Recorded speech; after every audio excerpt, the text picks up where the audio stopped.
সুখ কি টাকার মধ্যে থাকে? কখনো না। আপনি যদি সুখে থাকেন তাহলে ডাল ভাত খেয়েও সুখে থাকতে পারবেন। আর সুখে না থাকলে আপনি যত টাকার বিছানায় ঘুমিয়ে থাকেন তাও কখনো সুখ খুঁজে পাবেন না। কিন্তু হ্যাঁ, কিছু কিছু ক্ষেত্রে টাকার অনেক বেশি প্রয়োজন। টাকা না থাকলে একটা মানুষের কিন্তু পরিবার বলুন, যে কোনো জায়গায় বলুন, কোনো মূল্য দেওয়া হয় না। সেজন্য আমার মনে হয় অবশ্যই টাকাটারও প্রয়োজন আছে, কিন্তু টাকা দিয়ে যে সব সুখ কেনা যায় সেটা কিন্তু একেবারেই ভুল ধারণা। হ্যালো ভিউয়ার্স, আসসালামু আলাইকুম। এই তো আপনাদের হয়ে আজকেও কিছু টুকিটাকি সবজি বাজার নিয়ে এসেছে, সেগুলোই এখন আপনাদের সঙ্গে শেয়ার করব। এখানে মোরসালানের জন্য ডাল পরোটা নিয়ে এসেছিল, সে কিন্তু এখন বসে খাচ্ছে। আর এদিকে কিছু আপেল কলাও নিয়ে এসেছে, আমরা কিন্তু আনার পর দুইটা খেয়ে ফেলেছি, এখন দুইটা কলা আছে। এবং সবচেয়ে মোরসালানের ফেভারিট চিকেন, ও কিন্তু চিকেন হলে আর কিচ্ছু লাগে না। এই তো চিকেন নিয়ে এসেছে আর কিছুটা পরিমাণে মাছ নিয়ে এসেছে।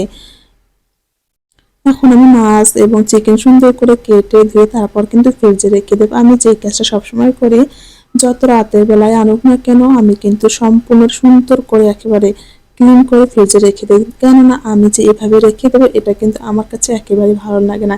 এভাবে রেখে দিলে কিন্তু যে গায়ে রক্তগুলো থাকে এগুলো কিন্তু জমাটবদ্ধ হয়ে যায় এবং ফ্রিজটাও নোংরা হয়ে যায়। আমার কাছে মনে হয় আমি সুন্দর ফ্রেশ করে পরিষ্কার করে ফ্রিজে রেখে দেবো, যখন আমি রান্না করবো ঝটপট বের করে সুন্দর করে একটু ধুয়ে নেবো, রান্না করা হয়ে যাবে।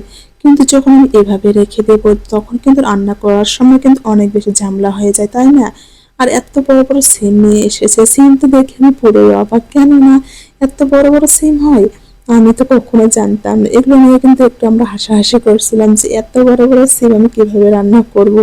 তখন আপনাদের ভাইয়া বললো যে তুমি মাঝখান দিয়ে কেটে দুইটা করবা, তাহলে রান্না করতে তোমার সুবিধা হবে। এই তো এখন আমি বরাবরের মতো রাত্রেবেলা ঠান্ডা পানি, শীতের দিন মাছ পরিষ্কার করছি। ঠান্ডা শীত করলে তো হবে না, তাই না? সংসারের কাজ তো অবশ্যই করতে হবে। আমরা মেয়েরা সারাদিন কত কাজ করি, কিন্তু তারপরও আমাদের কত রকমের কথা শুনতে হয়। আমরা নাকি কোনো কাজেই পারি না। কেন পারবো না? মেয়েরা কিন্তু সব করতে পারে, কিন্তু তাদেরকেও অবশ্যই বুঝতে হবে, তাদেরকেও কিছু কিছু বিষয়ে দায়িত্ব দিতে হবে। সমস্ত কিছু থেকে বঞ্চিত করলে যে শুধু কাজ করো কাজ করো সেটা কিন্তু কখনো হবে না। আমরা কি শুধু কাজ করার জন্য? আমরা অবশ্যই কাজও করবো, সমস্ত কিছু বলেন আদার্স সবকিছু করতে পারি, তাই না? কিন্তু একটা বাড়ির বউকে কি সব দায়িত্ব দেওয়া হয়? কখন না। ওর শুধু কাজ তুমি রান্না বান্না করো, বাড়ির সমস্ত কাজ করো, আর বাকি সব খাওয়া দাওয়ার বিষয় বলুন যা কিছু আছে সব নাকি শাশুড়ির কাজ। কেন আমরা যে সব রান্না বান্না করতে পারি তাহলে সব কাজগুলো এদের করে খাইতে পারবো না, সবাইকে খাওয়াতে পারবো না? কেন পারবো না?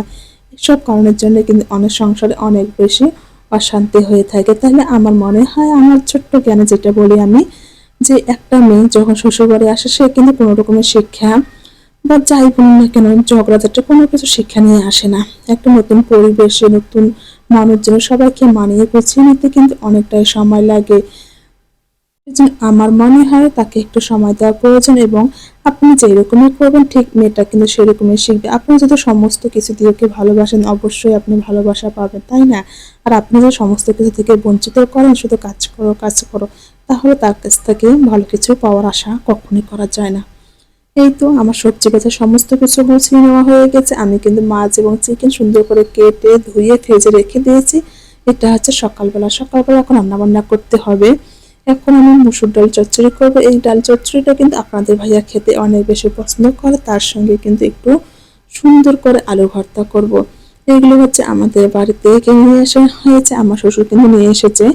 এই আলুর ভর্তাগুলো কিন্তু খেতে আমার অনেক বেশি ভালো লাগে। আমি কিন্তু পেঁয়াজগুলো তেলে একটু ভেজে নিয়েছি। অনেকে আছে কাঁচা পেঁয়াজ দিয়ে ভর্তা করে, কিন্তু সেই ভর্তাটা আপনাদের ভাইয়া কখনোই খেতে চায় না। সেই জন্য আমি যখনই ভর্তা করি তখনই কিন্তু পেঁয়াজ মরিচ সমস্ত কিছু বেটে ছড়ে ভেজে নেই। আর আজকে কিন্তু আমি আগে থেকে যে শুকনো মরিচগুলো গুঁড়ো করে রেখেছিলাম সেগুলো ভর্তায় দিয়ে দিয়েছি, তার মধ্যে একটু সরিষার তেল দিয়ে দিলাম। ভর্তাটা কিন্তু খেতে অনেক বেশি মজা হয়। তার সঙ্গে তো ডাল চচ্চড়ি, সেটার কোনো তুলনাই হয় না। এই তো আমার ফাইনাল লুক। এখন একটা ধনিয়া পাতা দিয়ে দিলাম, এখন আমি নামিয়ে নেবো। এরকম লোভনীয় খাবার থাকলে আর কোনো কিছুর প্রয়োজন হয় না। এই তো আমার লোভনীয় ভর্তা এবং ডাল চচ্চড়ি দেখে আমি আর লোভ সামলাতে পারলাম না, সেই জন্য কিন্তু আমি খেতে বসে গেছি। গরম গরম ডাল চচ্চড়ি, তার সঙ্গে ভর্তা, গরম ভাত, খেতে কিন্তু দারুণ।